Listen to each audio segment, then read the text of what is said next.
shadows where the whispers dwell, always trying to unring the bell. The red road calls a path less known, with haunted streets where the eerie winds moan. Creatures lurking just beyond the light, not just tales spun to frighten the night. The masquerade of ghosts, they walk along in this gritty realm. We're all too young. Take the red road, let the spirits unfold. Follow RezNeck Calkins, let the mysteries be told. Through the dark we'll weave into the unknown. With each step we take closer to home.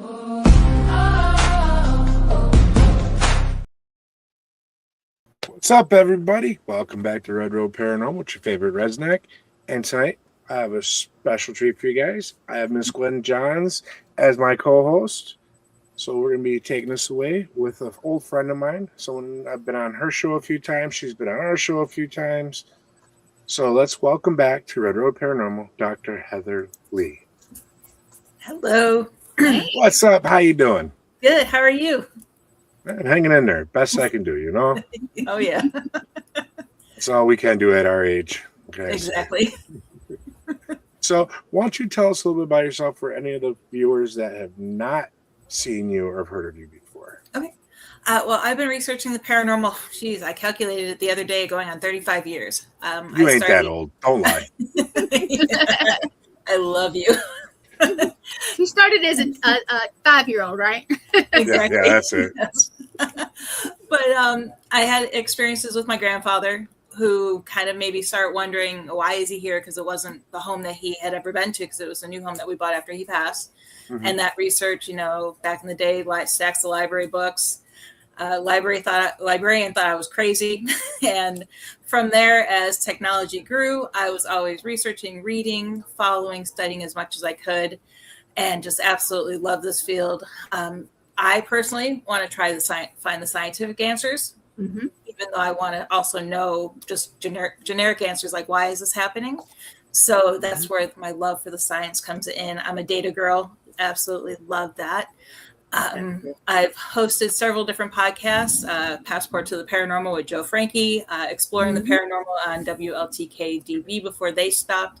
And then also currently I've been doing this 6 years now, Ghost Education 101. Yep. And we've been airing for, I can't believe that's been 6 years already too. Yeah, I was trying to think. I've been on there, I think, 3 times now. Mm-hmm. Yep. You know, 2 for cryptid panels and 1 for just me. Yep. It's always fun having you on. Yep. And I was on Exploring the Paranormal, which was a little rough that early in the morning back then. I'm a night owl. Unfortunately, I was a little late. I'm still sorry about that. Yeah, that's okay. I have some guests that didn't show up thinking that it was a PM show, not an AM show. Yeah. So, in my own defense, I run an engine time, so I still made it. He absolutely does. And I tell you, the more time I spent with him last year, the more time I was on the same time. It was so funny coming home. Yeah. Yep. I can tell you definitely time does work here differently in Texas too than it did in Florida. So yeah, I get the a little more laid back, are we? Nice. So I don't know a whole lot about your show. Tell me about your show a little bit. I want to know that. With Ghost Education 101, we started off, it was during COVID. Everybody was like trying to find answers, and I have a fly flying around me. Just one more thing I need tonight to go wrong. It's hiding from the storm inside. There you go. Exactly. Yeah. And we wanted to kind of have something where, you know, people could get the answers. And we're not saying that we have the right answers or the end all be all answers, but we're sharing our experiences. We started off, I think we had 12 people to begin. And we all took turns. We did panel discussions with just the 12 of us. We would have presentations that we would take turns sharing our thoughts of different topics. And over time, people started falling off. They either did their own things. Several people just left the paranormal field altogether. And up until recently, it was for about 3 years, it was just Philip and I doing it. But Philip recently dropped out, and I brought on a new co-host last October. Oh, okay. And Tiffany has been an absolute amazing addition to it. And we've now developed a format where we're rotating the best we can between we go weekly now, where it used to just be twice a month. We'll have just a panel discussion on a topic where we bring anywhere from 4 to 6 people in. we have a special guest where we just feature them. And then we do a presentation, whether it's something we've put together or like we've had Lloyd Arbach on there. We've had a psychiatrist on there talking about paranormal trauma. And we just do different things to try to help educate the people with a different way of looking at something. Right. I like that. It is and she knows why I'm asking. Yep, I know. I haven't responded to it yet, but yes. It's okay. We talking about a little something, so yeah. Behind the scenes, huh? Yeah, behind the scenes. That's right. That's right. That's where all the good stuff happens, right? Don't include the normal host in. That's okay. No. You know what? I honestly, between just finishing the show before and because I was talking about, I've been worried about him because he had a heart attack, and you know, that's stress for me to worry about. So yeah, and that's what I like about having a co-host on my show, because like last week I was in the hospital for high blood pressure, and I wasn't able to be on the show, but the show still went on because I had someone else to take over, and that's she's been a great addition to the show. Well, that's what I told him tonight. I was like, look, I know you don't feel good. I can come on and help. You know, it helps. You asked me first if I wanted to reschedule. I was like, hell no, the show's got to go on. Well, that's I'm stubborn. I'm old school. That would have been my answer. But but that was my legit question. Hey, are you good? If not, we can reschedule, or we can play something. We can work it out. But I was like, look, I'll do whatever. If you need me to come on, I'll come on and help. And I figured, it should be a good time. We get some shenanigans, the three of us. Oh yeah. We were just talking about something that I got introduced to last year when we were traveling, and I found out that it came from this lady here. Is a fidget spinner that lights up, and I was like, really? So yeah, and we tried it out, and we were telling Heather that it worked. Yeah, we got all kind of people. Louie's doing the hey, Louie. bra. We can see you soon. Yep. We'll be down there here in a few weeks. And actually, as of, I believe it was last night, night before, I'm officially vending at the Brawl. So I have a booth down there. So you guys can come down and check me out, catch a reading. So. And I will be there, and I will be doing lives. And why is it so bright? Whoa. I was going to say, did we lose her? The lights went out. She's going in incognito. Well, I don't know why they went out. That is odd. Well, at least we always have shenanigans. So you guys go ahead about your business, and I'm going to see if I can't get this thing to come back on. There's no cowboy to act right. And I didn't even touch anything. There we go. You heard what I said right before that, right? Right before that light came on? Yep. Yep. So there's that. Okay. Yeah. See, spending time with her on the road over the last summer, I got kind of close to one of her guides, so he likes to play little jokes here and there. He might have done it for your attention too. Probably, because he hasn't been up there that often. I blame myself. Seems like bad shit happens. No, Louie, it's not you, buddy. It's not you. We were talking about health and that kind of stuff and things happening. I got one wing now, so I'm kind of. But yeah, at the Brawl, as I was saying. Rez will be there. Come and see. Heather, are you coming? Nope. No. Okay. Well, she's coming from Texas if she did. But I'm coming from one of these days. I'll be there. Yep. And I am going to. I got places for you to investigate up here. Just got to come see me. Yes, he does. But yeah, we're going to be there. We're going to support Louie, and we're going to be putting out more commercials in the next couple of weeks for him. Matter of fact. So. Perfect. Awesome. Oh yeah. So back to this fidget spinner conversation. When you first mentioned to me, I'm like, well. You got to turn them on. My thought was, would the spirit be able to put enough energy into it to actually light it up on its own? And then also enough energy to spin it. Well, Gwen was lucky enough to get one to kind of spin a little bit while we were in Detroit over at Eloise. And then me at Briarhead Manor had one in my hand I was playing with, like I was telling you backstage. And there was a little Tesla coil out. And that Tesla coil hit it, and it lit up. Without even activating it or anything else. So by that happening, tells me a strong enough spirit or a strong enough energy should be able to light them up on their own. Yep. I would love to see it. I think that'd be pretty amazing. Yeah. Because it's so easy to get a cat ball to go off because of the vibrations in it. Okay. But for this, they literally have to put their energy into it. Yeah. And that's what I like about them. A light breeze can't move them. They're heavy enough to where it actually needs force behind it. Yeah. Yep. But it's pretty, once you get it started, if a spirit can get it to move, they can keep it. Now, the one that did move for me, if Rez remembers, it moved, but it kept moving slowly for a little bit longer than you would have thought. So that was, it's on film somewhere. It's on there. Yeah, it's in our footage. We haven't gone. Yeah, time. It's a lot. It's a lot. It's months. Yeah. It's more fun when you can get them to spin it and then get them to stop it. Oh, that would because you know they're messing with it if it starts spinning, because they don't just stop slow like instantly. They take their time. Right. And so that's the fun part. Well, that's the next quest. I'll be trying that at the end of the month when I head out to Iowa. Oh, cool. Yeah. So now you have what? You said 7 books now, right? Yep. All right. What are they all about? What are they? The first 2 I did when I was out in Vegas. The first one is Haunted Southern Nevada Ghost Towns, and that is actually based off of my notes that I did when we filmed the documentary Real Haunts Ghost Towns. Mm-hmm. And then from there, they asked me to write one on Vegas legends. So I did on the different legends in the basically the Vegas Valley area. And then, of course, we packed up. We moved to Florida.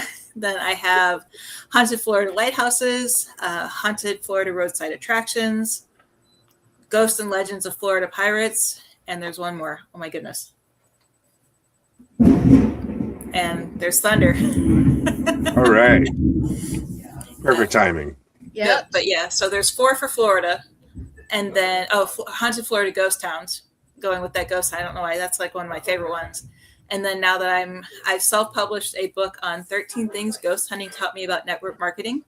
So if anyone has a business or wants to market or anything like that, it's a fun little take on different things that it's kind of taught me both fields together. And then right now I'm working on Haunted Texas Ghost Towns. So how do I get a signed copy of the marketing one? You just got to let me know and I'll order one and send you one. All right. Hey, Cash App? I do. I didn't until last week, but I had to for work because someone wanted me to pick them up lunch and I needed to get the money from them. That's a good idea. Can everybody get those on like Amazon, or do they have to? I self-published that one on Amazon as a test. Okay. Just to see how, because I've never self-published before. So it's kind of like let's see how this works. Right. Yeah. Okay, cool. But that one is developing into its whole. There might be about 6 other books tied to that coming out in the future once I finish the books that I have contracts for. Oh, cool. Nice. So that's gonna be a heck of a library you're gonna have there. Just working on it. Nice. Eventually, I'll have to get the whole set. Once I get a bookcase, I can actually put my books up. They're still in boxes from moving. Mm-hmm. Yeah, I have, I think, 2 by my bed. That's it. Right now. Yep. Yeah. We just got. Actually, I don't even think we were unpacked from moving because we moved in June or July from Florida to Texas, and now we bought a house and it's being built, and we're moving again later this year. So we just started packing. Oh wow! Yeah. You sound like my life. But we're buying the house this time, so we're stuck. We're not moving again for a long time. Oh, that can be really good, though. Yeah. It's yours. Putting down some roots for a little while. Exactly. So let's see here. What else we have that I wanted to talk about? The Shadow Person Project. Mm-hmm. Oh, yeah. So tell me a little bit about this, because that seems to be a hot topic nowadays a lot. You know, it is. And unfortunately, I mean, it is on hold right now, but we're still talking back and forth to each other with the plans that we have for it. But it's called Project Umpra. And don't ask me what UMPRA stands for. I always forget. But she has this long thing on what it means, and it's perfect for what we're doing. I just always forget what it is off the top of my head. But we're basically, the person I'm working with, she had experiences with the Hat Man at one point where her and her sister felt threatened, and she felt like there was divine intervention preventing that. From there, she wanted to continue researching to find out who the Hat Man is. Then she brought me on board. We've done, I think we have over 3,000 surveys worldwide that have come in with people answering more than 100 questions on their experiences with shadow people and the Hat Man. We've compiled enough data to write several books, which we've worked on as well, and we have those ready to go. But we're trying to kind of figure out what they are, who they are, and who the Hat Man is. even to a point where we have a list of locations that once the funding is there, we're going to go to those locations and not so much do what you see on TV, calling the spirits out. We're going to call him out in a respectful way to try to draw him out to find out who this entity is. And that's kind of our whole plan on that. Okay. Now, I know I had an experience a little bit back when I was in like high school. Mm-hmm. Back in the days when I lived in Romanville, Illinois. I used to do a lot of walking across town, and I always cut through the cemetery. Mm-hmm. I remember, for a while there, when I'd go across town, say about 60 feet or so behind me, I always felt like someone was following me. And you look back, and you see a shadow kind of blend back into a tree. Mm-hmm. You know, shape of a silhouette of a human. Kind of to me, kind of what I remember is almost like it had a trench coat on, because you can see like a little bit of a different right around the knee, where something would kind of sway a little bit. Yep. So. Now, my wondering is with this hat man or the shadow people, now that it's become out into the public more and more, people are saying they're seeing it. Are they actually experiencing this? Or is this something that, as a society, we're creating as a TOPA? Because everyone's claiming to see it. Exactly. And that's part of our research as well, because we're identifying it's one of two questions. One, is he developing and forming because he wants to be welcomed by the people he's presenting himself to, or is he being formed by the people in that society? Because we're noticing in, like, for example, in Western United States, the hat man's not wearing the typical hat that he wears. He's wearing a cowboy hat. In Southern United States and Mexico, he's wearing a sombrero. Northeastern, he's wearing like a captain's hat from 18th century. Overseas, you know, we've even had people respond from us in China on our report, and they're saying that he wears the hats that they wear in the rice fields. So we're seeing that he changes his form wherever he appears based on that culture. So is he doing it to like be recognized by the culture, or is it the people in the culture, basically, you know, like you said, an egregore or TOPA? Right. Yeah. How about South Carolina? Do you have any evidence about what kind of hats they have? No, they wear goat heads down there. No. Well, I'll tell you, I know somebody, I know a couple people that experienced it back in the, I want to say before the 70s, so maybe 50s, 60s, maybe early 70s. And it was a specific kind of hat that they said, and it matched, and they had not talked to each other about it. As a matter of fact, I don't think they even knew each other were telling us about it, but it was one of those, you know, kind of, well, I'm going to tell you what happened to me one time. And I was like, And I remember it was I can't remember what the name of the hat is, but it's got a bigger, it's all the way around, but it's kind of bigger, wider. Bigger brim? Yeah. Yeah, but I can't remember the name for it, but yeah, I can't remember what it is. I'll have to pull up my notes and look at it, because I mean, our questionnaire includes what type of hat was he wearing, and can you describe it? What type of jacket was he wearing? Because some have had him in a shorter coat, some have had him in a longer coat. Some have even had, like over in China, like the old, you know, Chinese military type jackets that they used to wear. Yeah. We ask questions as, you know, what color were his eyes? Because we're noticing in some cultures it's red, some it's yellow, some it's blue, and it's consistent. So it's not just like random. Someone just, you know, it's based on area. It's getting very consistent. Okay. I'm about to read that. This will be good. I don't remember any eyes or anything like that. You know, again, you're talking back 30 years ago. So yeah. Oh yes, I'm going to be on Greg's show next month. Nice. Hopefully I don't have the storm I have tonight. Love you, Greg. Yeah, we love you, Greg. I get to see Greg, and so does he gets to see all of us. And at Broadhead again. That'll be cool. Yep. That will be a good time. Yeah. So let's see now. Also, why don't you tell us a little about your shows? Which one? No. Well, she described one for me. So. Yeah. Well, we'll start off with the current one, Ghost Education. Yeah, Ghost Education 101 is the one that we talked about a little bit earlier. We have some amazing, I mean, I always say the show gets better and better every day, but I think it just gets better and better every day because I get more excited about it because I had lost interest there for a while. But I mean, upcoming shows that we have includes, we've already done the psychic panel. We did the cryptid panel last week. I'm so bummed I missed that one. I was bummed you weren't there too, you know. The last two times we've tried to match up together, you couldn't make it. So I know, I'm so mad. Tiff did a great job, though.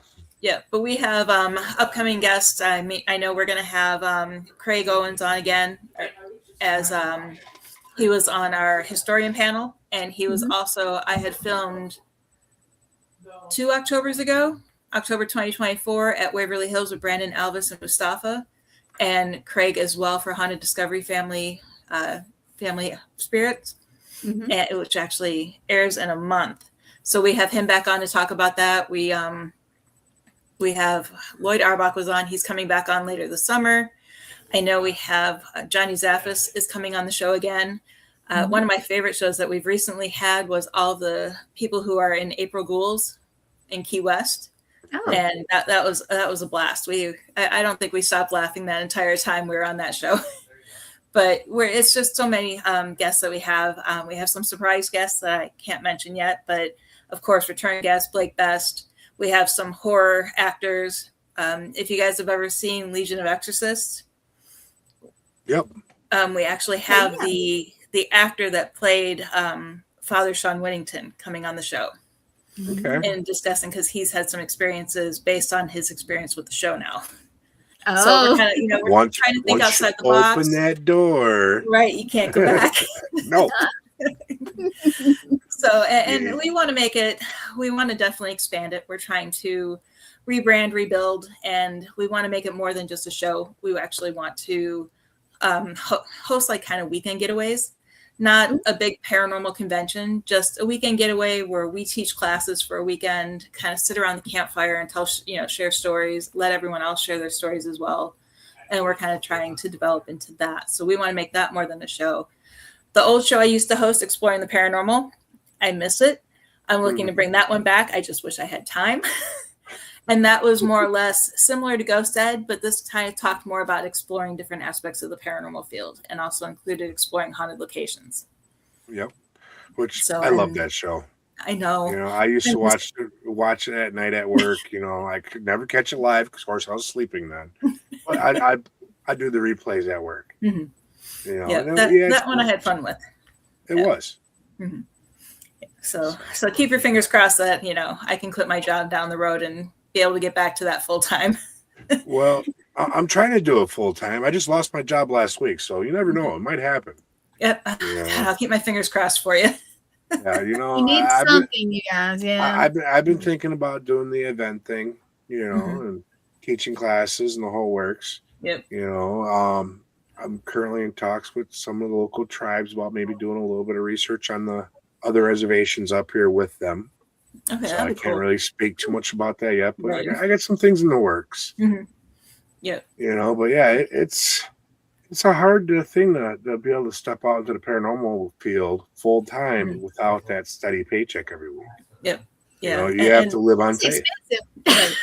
And people come in there like, but you have 7 books out, aren't you? Rich. It's like they knew what my royalty check was last year off of all 7 books. People think it is big. I make more in 2 weeks working full time where I work. Right. Oh yeah. Sometimes it's about getting that story or that message out there, though. It's more than just making the money off the books. Oh yeah, and that's why I do it. I would love to make money on this field, but there's certain ways to do it right, and there's certain ways to do it without looking greedy. And you guys know what I mean. Most of the people who make huge money, let's just say they're not doing it the way they should. Nope. Charlatans. That's all I gotta say. He's not wrong, Kyle. But that's okay. I'll stay poor and enjoy what I do and do it legit. So if you see something with me and this guy right here on it, which should come soon, it's legit. I promise. Yeah, no bullshit. Sorry. No bullshit. I don't play them games. I don't cut and run. I don't play games. I don't fake shit. Yeah. What you see is what you get, and she can verify it. I'm the same. I don't want to. I gotta blurt myself here. The same RezNeck that you catch online is the same one you get in real life. So that's true. That's true. Yeah, and that's why I always tell people, because that was one thing that back during COVID, so 6 years ago, we were reached out by a documentary crew to follow us around and film us in Goldfield. And everybody's like, oh my God, how'd you make that happen? How'd you do this? Who'd you contact? Who'd you do this? And it's like, we're just being us, posting what we're doing on Facebook, sharing our information, and they contacted us. Yeah.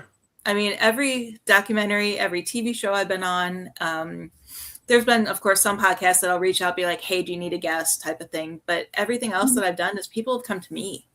Yeah. And that's how you need to do it authentically. Let it grow naturally. That's what I've done. Yep. Good reputation. I put feelers out there back when I was part of another team. Say, hey, you ever need a podcast, guest or something like that, or if you need any help with anything, feel free to reach out. And over the last several years, I've come leaps and bounds from being not knowing it all, stepping out into the field publicly to now I've done shows across the seas and and everything else. And it's just it grows naturally when it needs to. And if you got to watch the trends also, because it will give you breaks when it thinks that you need a break. You need to step back for a minute. Oh, yeah. Don't force it. There you go. Yeah. So, yeah, definitely. But I have to definitely get one of your books, and so, I don't know, Gwen, you got any questions for her? I've been hogging this the whole time. I know a lot about her.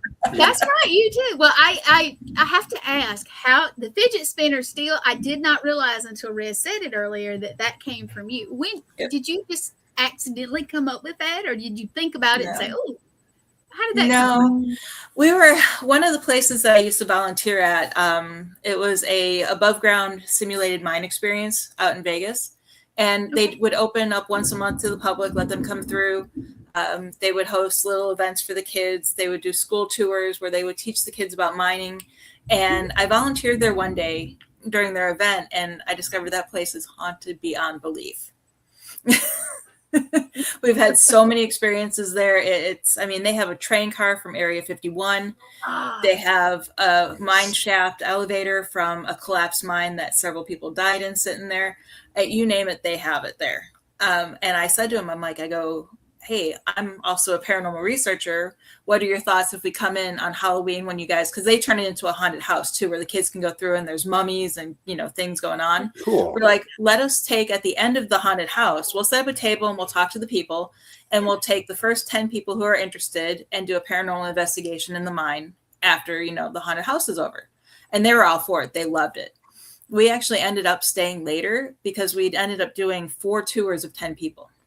Because that's how many people signed up and wanted to do it. They realized this was an amazing thing. So once a month, we started hosting, fundraisers for them. Okay. Where we would, it was just $25 a person, come investigate, and then we also filmed Real Haunts Ghost Towns at the mine too. So they had that as well. They wanted to, come investigate with the people who did, the show. And it was a real big thing. We had someone come up to me and she's like, hey, can I show you something? And she pulled me over to the side and she pulls out a fidget spinner from her pocket. And it turns out that her house is actually next door to Zach's museum in downtown Vegas.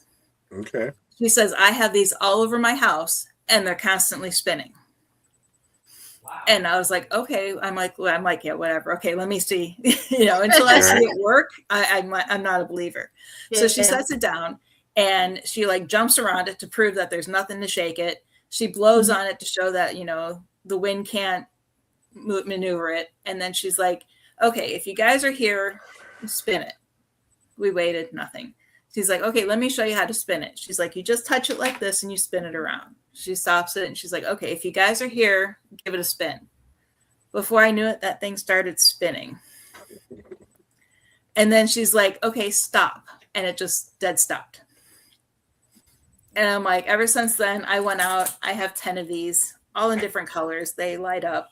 Yeah. And they're on every investigation with us. I like them. And even when you're bored, you have something to play with. Mm-hmm. Yeah. And I forgot, honestly, I'll have to look for mine because he did give me one. But I'm going to have to look for it. But I am going to order some and start taking them wherever I go because I'm burnt out on the cat balls, even though it's cool to see the lights. But I am something new. So I love it. Got to change it up. Yeah, you do. You got to change it up. Yeah. We did stuff a little different when we were together investigating, so and that made it kind of cool. So. Yeah, and that's one of those. I was always afraid to tell people that we were using them, but once they put them on the TV show that we were on using them, it was like, okay, I can't keep this quiet anymore, because I want to use something different that the spirits aren't. They see these teams come in and they're like, oh God, another cat ball. Right. That's what they're thinking. Another blinky thing. What the hell? Guys? Oh my goodness. Yeah. So I wanted to make sure I had something unique, but it didn't catch on like I was fearing it would. So it's great. I've experienced times where you have spirits in the room with all the equipment out, and they're going, I ain't playing with that shit. This is stupid human tricks. Yeah. What the hell? So a lot of times I'll because I know that's the way I speak, we'll be on investigation, someone's trying too hard, and I'll hear in the back, going, stupid human tricks. Really human. Yeah. I can almost picture someone just like walking away, Yeah. So have something different. You got to think outside the box. Try new things. Yep. Try experiments. Don't be afraid. Yep. We've even played around with a cookie sheet and alphabet letters. Like kids, magnet letters. We try to think of something that most people aren't doing regularly. Right. That sounds interesting too, though. I've heard people trying to use that speech to text app on their phones and getting responses that way. Yep. I haven't tried it yet. I'm usually late to try things new unless I come up with it, but we'll find out one day. Yeah.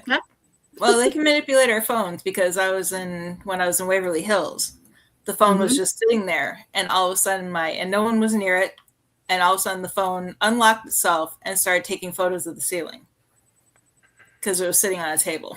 We heard it because I actually have my phone do a camera sound every time the photo goes off, and you could hear it. I want to say I've heard something similar like that at that location before. That's what they told me. Yep. And that tripped me out. Yep. I'd be giddy as a kid in a candy store seeing that happen. He would. Look. Now, I've had something weird happen at my house with my phone several times, but that's not on a location, so kind of. Yeah. Mine will unlock itself from time to time and break my app that I didn't open. Sometimes it still makes a phone call. No, mine hasn't done that. That was the only time mine's ever acted up. So, that's interesting, though. That really is. Yeah. But. Yeah, honestly, I think I actually would react that way if that happened. On at a location, because I turn my phones off or I put them on airplane mode. I usually do not, because I don't want it to interfere with anything. And it was weird too, because I had it on silent because we were filming. And it still made the noise. And it still made the sound. Nice. Yeah. They wanted your attention. They got it. Yeah. And as much as I love filming with them, I was so mad at them because I didn't even know where I was going until they picked me up at the hotel. And if I knew I was going to Waverly Hills, I'd have gone more prepared. I came with my phone. That's all I had with me. I thought I was just doing an interview, and next thing I know, and they're like, "Do you know where you're at?" And I was like, "Oh no, effing way!" Please kidnap me and take me somewhere like that. I won't fight. I promise. Just let me know I'm going somewhere cool. Don't gag and bag. You weren't prepared though, so it probably made it. I don't know. Better? I can't say I didn't bring anything else with, because I knew on the show we were talking about my connection with my grandfather and my experiences that I've had, and I have a Raggedy Ann and Andy doll that was his. Okay. And I brought TSA freaked out when they saw them in my bag, but I brought them with me on the plane, and they were with me and my phone. But yeah, and it was so cute seeing Mustafa. He was walking around holding them like little babies around Waverly Hills. It was so cute. That's when it should turn and sound like, that's the real Annabelle, right? Freak them right out. I think TSA thought it was, because the little girl opened up the bag. She's like, "Can someone help?" When she opened it. Yeah, they see a lot of things in bags, but I bet that's something they don't see a lot of. Dolls are haunted dolls. You know, we travel halfway across the country with a haunted doll in the truck, just its head on the dash. Yeah. Yeah. She likes her head being on those. She's happy here, actually. Yeah. But she doesn't like my bedroom. She likes to sit in the living room with everybody else. So. All the action. She doesn't like being alone. I know. So I let her sit there. She's got her own little. It's a little stool, but it's like, and she doesn't like to sit up. She likes to lay down. I don't know why. Every time I set her up, she lays down. So she stays laying down. She got a heavy head. Every time I go to fix her head, because she leaks out these little they're squishy. I think they're plastic, but maybe just a little silicone. I'm not sure. But every time I move her too much, the little stuff will come out. So I do need to seal it somehow. Yeah. I don't want to mess her up. Speaking of haunted objects, do you got anything, any haunted objects in your house? Just those 2 dolls. So, Yeah. And I don't really think they're haunted per se. I think it's more of a portal that my grandfather might use to come see me. Okay. Because I had no experiences in my house until my mom sent me the dolls. And basically the story is I had experiences when I was living with my parents because my mom had the dolls. And then no experiences when I moved out. And then my mom sent me the dolls and then the experiences started again. Mom got tired of the experiences happening. Said, well, it's your job now. Yep, exactly. She's like, you can take care of Grandpa. Yeah. Which that's cool, you know, because that just shows that he's sitting there looking over you. Mm-hmm. Yep. You know, you're the apple of his eye. Yep, exactly. That's sweet. That is, you know, because you figure all the mirrors that he had, all that energy that got poured into him, well, it's going to be resonating with that. And the love that he had for you, that same energy is going to have that same resonance of love. So it's going to be drawn to you. Right. Yeah. And I do feel because my mom sent me the dolls knowing because it was at the same time I was diagnosed with kidney disease and I was at stage 5. And that's when he came to me in a dream, told me it wasn't my time. I woke up, he was standing next to my bed.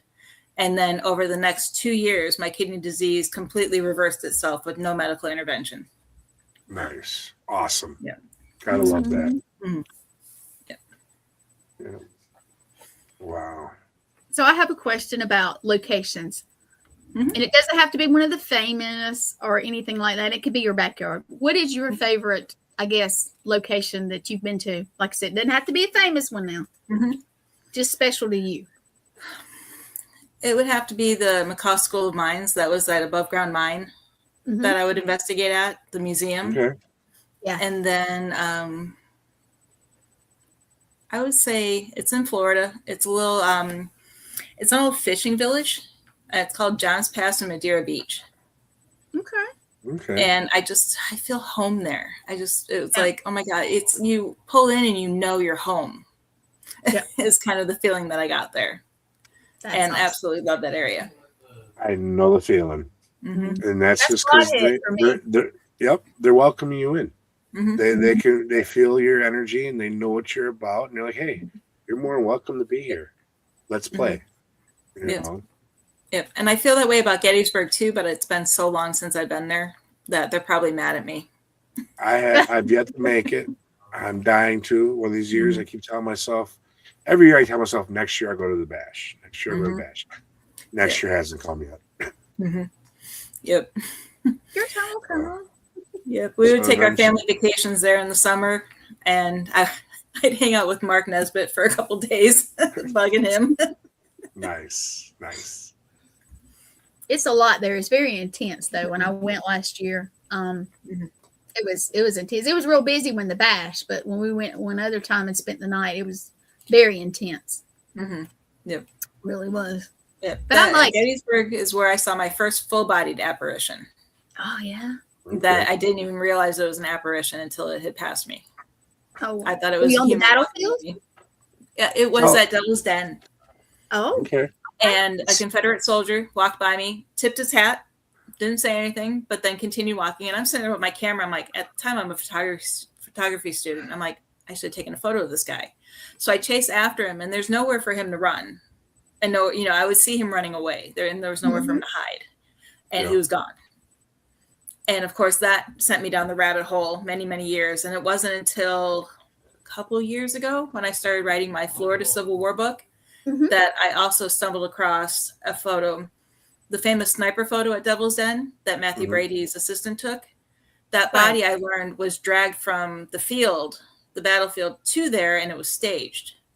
Oh. Okay. But then they showed the photo of the guy, and they found out who he was. So they had the photo of his enlistment photo, and that's the guy I saw walk by me. Interesting. Wow. So it took 25 years, almost 30 years to tie that together. But yeah.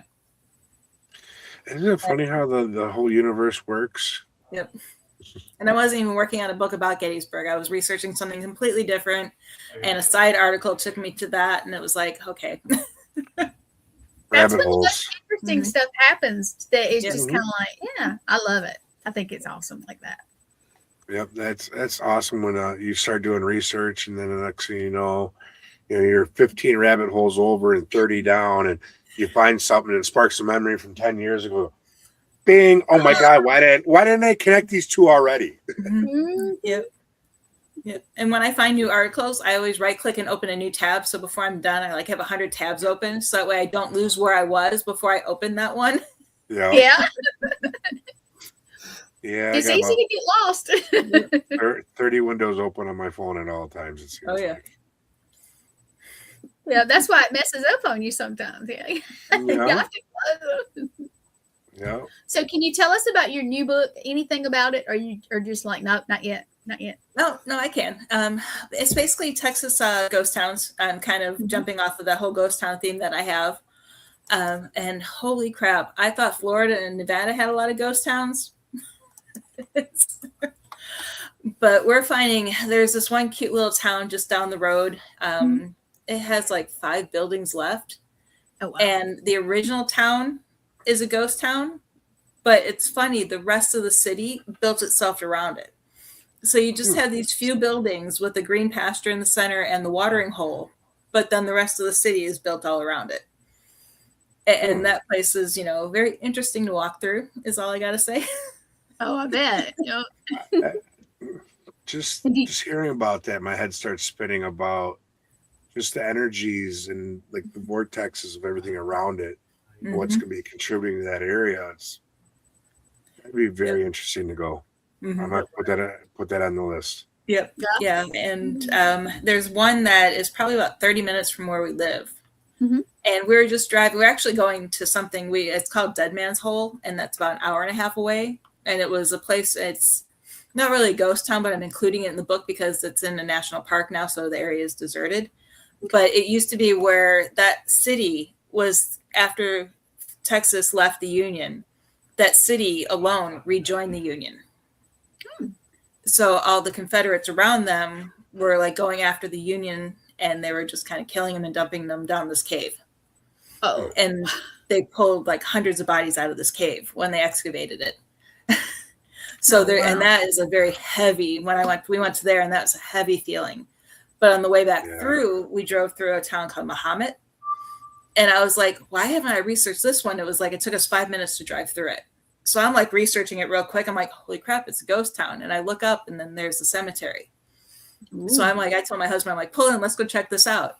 And I'm, he stays in the car and he's doing whatever he's doing on the phone. And I'm walking around, gorgeous cemetery. They, they have Texas Rangers from the Mexican Texas War, Independence War. You name it, they have it there. I mean, Civil War soldiers as well are buried there. And it's weird because a lot of the graves are actually under dirt and vines, so you can't even see their headstones. And I was walking, and all of a sudden I heard something yell, "Stop." And I look around and there's nobody, forever. I mean, you can hear the cows mooing in the pasture next to it, but there's no one around me to yell, "Stop." And I looked down and I was about to step on a grave. Oh. That was out of line from the other ones. It's the only one that was out of line, but I would have stepped on it because I was thinking I was following the path of everything else. And it was like, wow. Did it have a headstone? Yeah. Did you get to see? Like it did. It was, but it was all etched. The etching was all worn away and everything, but you could see the stone. Oh. Do you ever do the where you what do they call it? The rubs? I don't know if they call it the rubs, where you put the paper on it and you rub it. Yeah, I haven't done that because I've heard mixed stories on it. some cemeteries will let you, others won't because they're afraid you might damage it. Right. Yeah. This is on paper. I mean, when we do it, you can shine your light a certain way and it'll pick up. Okay. That's a really good way too. But the rubbing, as long as I don't think most of them won't mind it because it's not like on it. You have the paper and then you have it. And I've seen it work well, but I've also seen the flashlight thing where you kind of have to figure out your angles. Right. I love the old headstones, so that's interesting. And for that one, I wasn't prepared when we went there, so it was just me and my phone, just walking around. And the husband in the car, yeah. In the car, yep. Sometimes you get the best evidence that way. That's true. That is You true. know, my best EVP came from my phone being left on with the voice recorder going after an investigation. Hours later, away from the investigation, me sitting in the car having a cigarette and realizing the phone was gone. Yep. I stop, I back it up a few minutes, and there, clear as day, you hear a little girl on there. You know, and I was just investigating a cold case involving a little girl. So you don't need all the fancy tech to go out and do what we do. No. You know, when people ask me what's my favorite piece of favorite device to use or piece of equipment, it's myself first. You know, then I like all the little flashy stuff. That's the ADD in me. Yeah. Well, we all love the fun stuff, but yeah. No, I just need myself a camera and a video camera if possible, but then, you know, the few other things to get interaction if you can, but you know, and then to follow the scientific aspect of it, I do like to try to get other data, but that's all data that you can gather from, you know, NOAA or wherever else you can get, you know, like the atmospheric pressure, the weather. Yeah.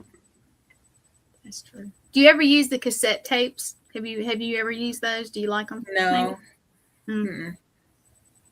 No. I'm curious. I had somebody say, "Hey, you should try it," and I tried it, and I got something off of it that was. I didn't expect it because it was a cassette tape, and now I'm like intrigued. It's just fascinating for me. Yeah.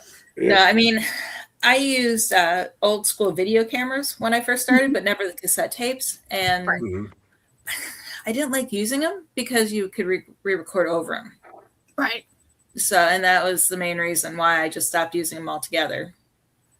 Well, when I did mine, it's an old cassette player or recorder, but I actually had from years ago just cassette tapes that had never been used, and I took one out of the pack and I used it, and then I took another one out of the pack and I went and investigated a little bit, and I used it along with my digital recorder, and it picked it up better than the digital recorder did, and that was what amazed me, because I was like, really? That's it. Just I didn't expect it. I thought it was very cool. Yeah, that's what I've heard, but I'm just so afraid because of the, you know, without having access to the new ones, it's kind of like, Yeah.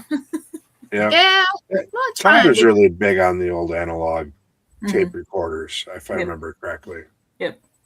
Oh yeah. So I haven't done that with one yet, but I can see why it wouldn't work, and I think it'd be just as good as any other digital one that we could have. You know, analog has better frequency response. I agree, but I was trying something that somebody suggested, and it just honestly, what I caught was just, it was interesting. It was something different, you know. I like trying the different stuff, just something odd, like the fidget spinner. That's why I'm fascinated by it, because it's different, you know. I just am. Now I have the dead bell. I like it. I don't have one yet, but I like it. So, I gotta say, I like the dead bell, and I like the candle, the EMF candle. You know, I did like it a little bit, but I think I would get tired of it. I get tired of some of the stuff. For me, it's just a newer version of the old flashlights. But now, I love my flashlight because it was the one. I was a paramedic and had it with me on every call my entire career, and people can say what they want to, but that flashlight will get it'll get interaction when none of the other ones in the room or any other equipment will. So that's why I like that. We traveled and he got to experience that a little bit too. It does. So let's see. Oh, let me readjust. Well, we're coming up to the end of the hour here. Before I let you go and before you have to do your our shameless plugs, as we call it, if you could go anywhere in the world and investigate anywhere, anytime, money is not an option, security clearance is not an option, where would you go? I thought that was going to be a hard question. So, the Sydney Opera House. Okay. Oh, And what draws you there? I've always been drawn to Australia. I actually tried to get citizenship there after high school, but didn't qualify. So I've always wanted to go there. And just the Opera House, I've heard so many stories. And even though there's not a lot of stories of it being haunted, you know it is. And I think it's one of those situations where they're just not telling us the truth. exactly. Yeah. Yep. There's a lot of people that just turn a blind eye to what we chase. Yep. Yeah. Oh, yeah. They do. Oh, and those are the ones that come up to you later and go, well, one time this happened. Yeah. And that's what I find writing the books. It's like even when I go to different locations and just because I usually will do all my research and then I'll go to the different locations, just grab some photos. And if I run into somebody, I'll talk to them. And they're like, don't mention me by name, but here's what we've experienced in this town. And it's like, Right. okay, I love those stories. that's why you see a lot in my books. You know, some people say, I'm getting that up here with a lot of the cryptid research I've been trying to do since I moved home to the reservation. People are willing to talk about it behind closed doors, but not publicly, not knowingly, not in groups. It makes it harder for us to validate this information that we're getting and kind of put the pieces of the puzzle together. And then we look like we're the ones making it up because we can't give our source because we've told our source, no, we won't tell anyone. Right. Yeah. I've but had. if you believe, you want to hear it. Yeah. I've had officers tell me I could tell you a million and one things, but I can't and I won't. Yeah. I used to have state that's weird troopers because that most come in. open people I've talked to are we actually do once a year a panel discussion with police officers. And they're all very open about their experiences on the job. See, the ones I've always ran into are afraid of the criticism from saying what they've experienced on the job. No. So, because I've tried that because with running a gas station for three years there in Seymour, I had them in and out of my store all the time, everything from local to county to state, because I was giving them all free coffee and donuts when I had them. So they'd come in and we get to talking, like, well, you ever experienced anything? Can't talk about it, and they kind of shuffle on off. And after the ones you get to know for a while, they're like, yeah, I wish I could, but it's not worth my career. Like, all right. I wish this whole world would just be open about what we experience. I think that if we did get some more old people to be open, we'd be able to progress what we're doing a lot quicker and a lot easier. That's true. Yep. Yeah. And the other thing too is because we had one location in Vegas that we would use as our team location where we would go and research. We would practice investigating, practice different techniques, and have our team meetings there. But we had to sign, confidentiality agreement saying we would not announce to the public where we were at. We couldn't take photos and we couldn't do video. Okay. And it was because they gave tours and they didn't want the public to know that they were haunted because they didn't want to lose revenue. And it was like, but if we could just... You can gain revenue. Right. I was about to say, a lot of times you can gain revenue. You'd probably gain more than you would lose. I get that. But it's like, I don't know. And to me, because they're all closed off like that, it just contributes to the fact that people are afraid. Where if you would just be open about it and let people come in during the day and see that there's nothing to be afraid of. Yeah. Yeah. We got to work on some of the minds out there. Yeah. So, Rez, where is your place you want to go? Everyone that watches the show where my place is. Alcatraz. I want to do 30 days, lockdown on the rock, take 3 or 4 people with me, and that is it. And see what happens. And like I've said 1,001 times, it's because I was a bad boy when I was younger, so therefore I have a little bit of a record. So it makes me one of them. I have a feeling that they would communicate with me. And then also for the A movement that took over the rock, back, I believe it was 70s, I think it was. All the natives that were there left energy behind. So I'm wondering if someone might have went back afterwards.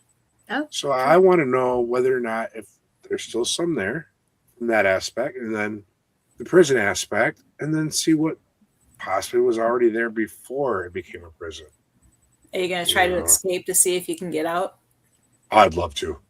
I would love to. I mean, that's a cherry on top. That would be so cool. That absolutely would. Yeah, I know. I've heard your story.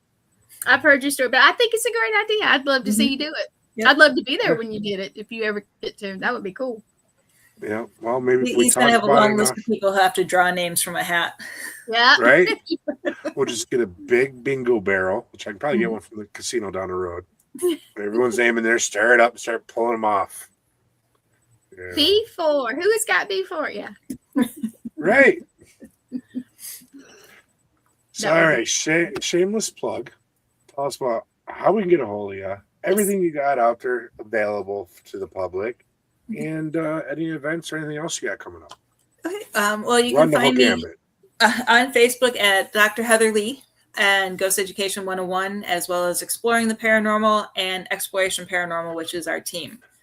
On YouTube, it's Heather Leigh PhD or Ghost Education 101.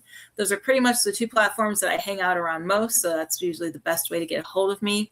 We do have our website. It's explorationparanormal.com. Little outdated, but all of the good information is still there. I think links to my books on Amazon can be reached, but like we had talked about earlier, I have the Haunted America series through, why am I drawing a blank? Yeah. Haunted America series, and then you won't tell them. This is how my mind goes. It's like 101 browsers open, and I can only get information from the one that chooses to be open. But History Press. There we go. There you go. And then Schiffer Publishing is doing my other book that's supposed to be coming out this year on haunted Florida Civil War sites and ghosts. And they're doing the one that I have. The one I'm doing is North-South Civil War sites. I'm pitting them up against each other to see which one's more haunted. And that's about it for right now. Lots of things in the works. So just really, everything from a fiction book to a documentary to a TV series are all kind of bubbling in the background. And hopefully those come through soon. Nice. And so when are you podcast? When's your podcast on? Yeah. Sorry. Wednesday nights from 9 to 11 Eastern. Okay. Yep. And then if anyone wanted to catch on any of the video footage of the shows you've already done, how they go about finding that?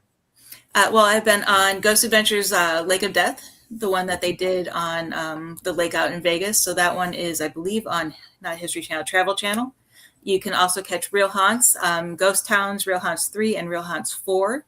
Those are on Tubi, Amazon, and a couple other locations. I believe it's also on Prime now as well. And then Brandon's show is going to be on YouTube, and that comes out the 18th of next month for my episode. But Haunted Discoveries, Family Spirits is already airing the new season as of right now every Thursday night. Mm-hmm. Well, make sure you send me a reminder when your show comes out so I can tune in, because I did tune into the Ghost Adventures show. I'm not a big fan of them anymore, but, I did tune in to see you, and I was, the household was all gathered. I'm like, yeah. I know her. She's so famous now. I was so bummed. They caught me when I was traveling, so I couldn't even get out there to film. So that's why you have me off-site filming. Yeah. I was wondering what was up with that. I figured they're just being cheap, But No, I had just moved to Florida, and I was visiting my parents, which was 2 hours away from where we lived. So I wasn't even home when they called me and asked me to be on the show. So it was like they called me, and within 24 hours, they wanted to film. Oh, wow. Yeah, so I didn't even have time to get out there if I wanted to. Right, short notice. Yeah. I've been like, are you sending the jet for me? I tried. Like jet, hotel, spa, you got to take care of me. It's all this for what you want. Exactly.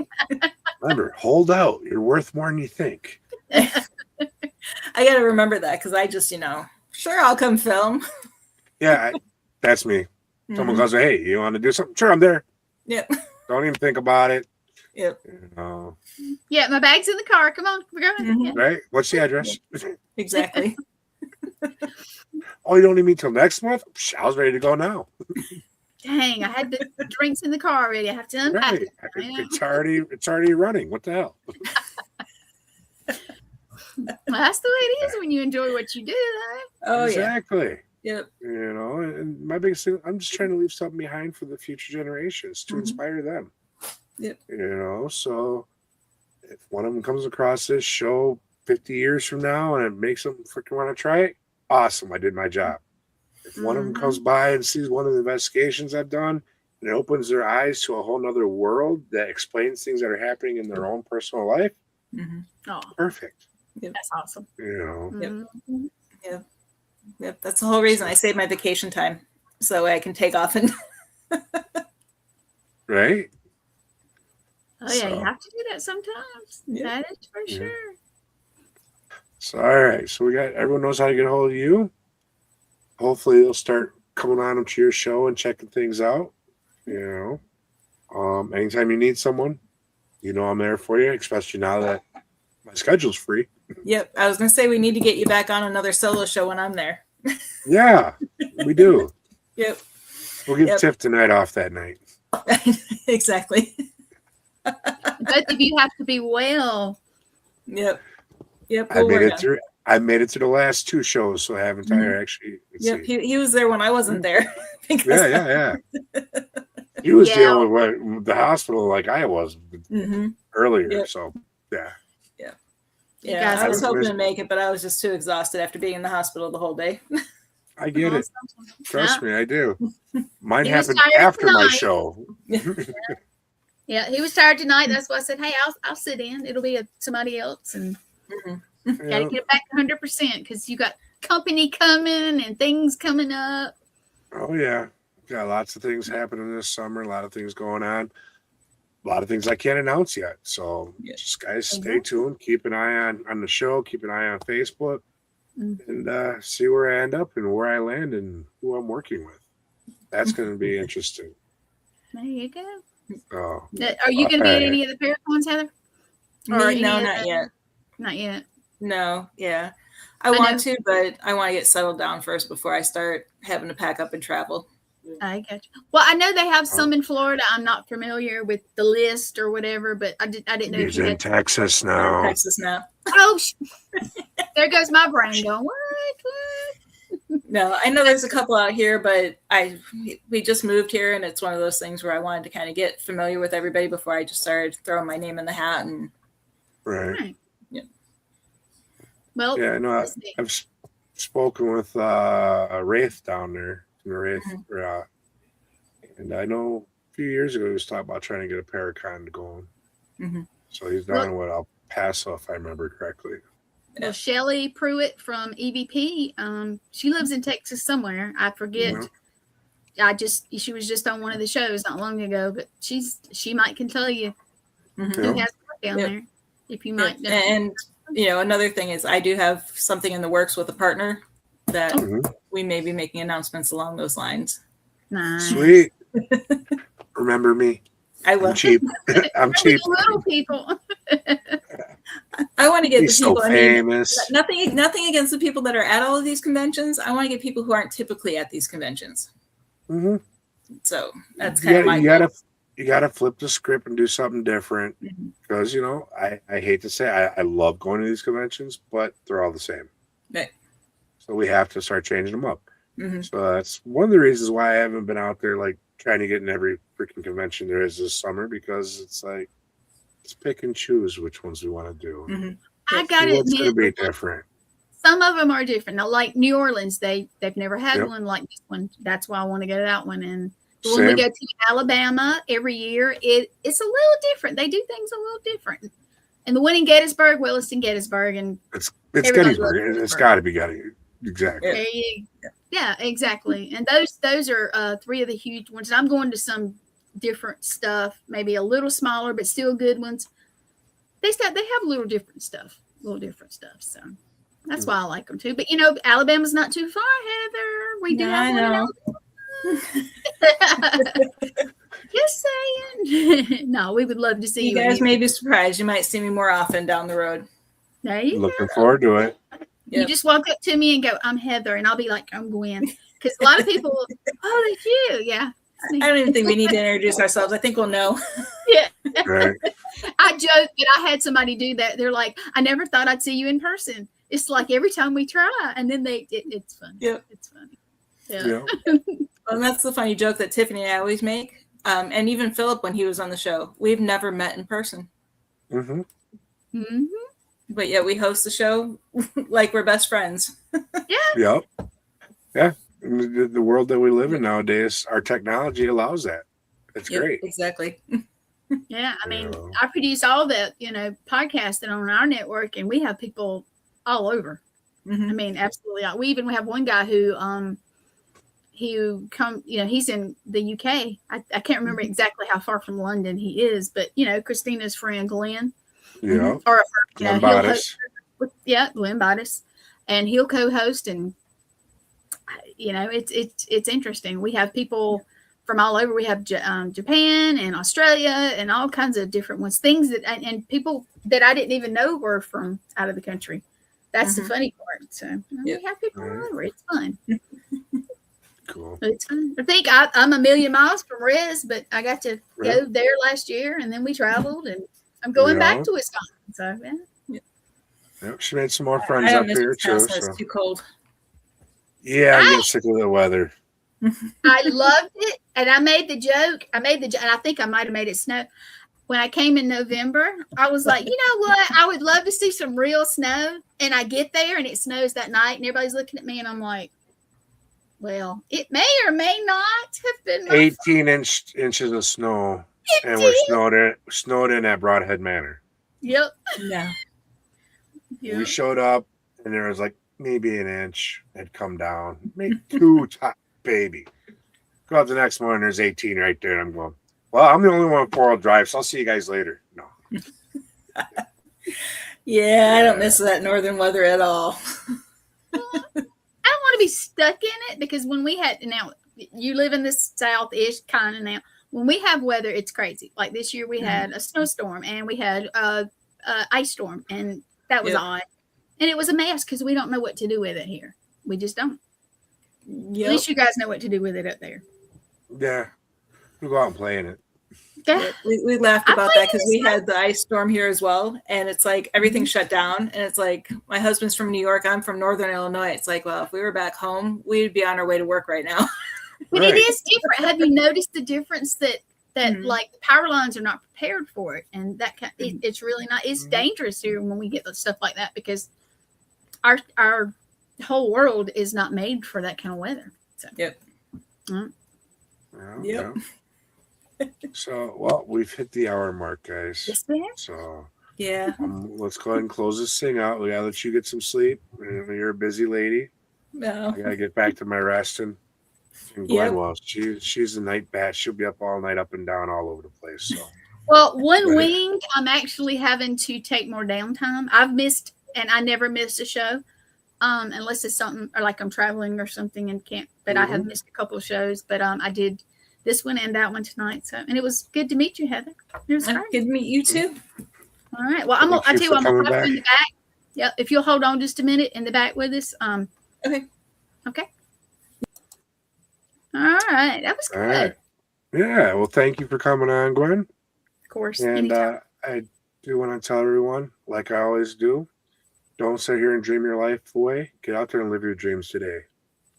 Life's too short. So get out there and enjoy it and live your best life.